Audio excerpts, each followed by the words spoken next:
In this video, we'll walk you through piston ring installation and highlight how to avoid common mistakes. These are the required tools and components for piston ring installation. Before installation, complete the following checks. Make sure the piston and piston rings are the correct size and match each other. Check for markings on the first and second compression rings. Install with markings facing upward, if applicable. Check whether the first and second compression rings are keystone type. If so, do not install them upside down. Always use a piston ring expander tool to install piston rings.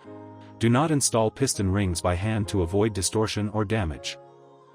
The installation starts with the oil control ring, followed by the second compression ring, and finishes with the top compression ring.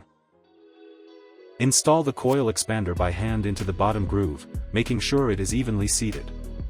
Then, use a ring expander tool to carefully install the oil ring into the groove, ensuring it fits properly with the coil expander.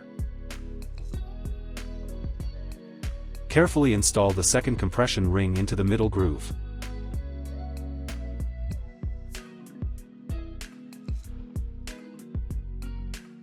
Then install the first compression ring into the upper groove.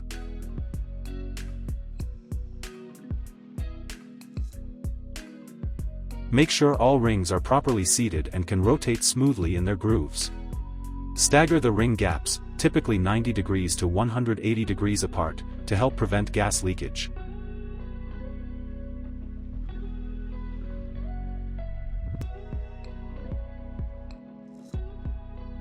Thanks for watching.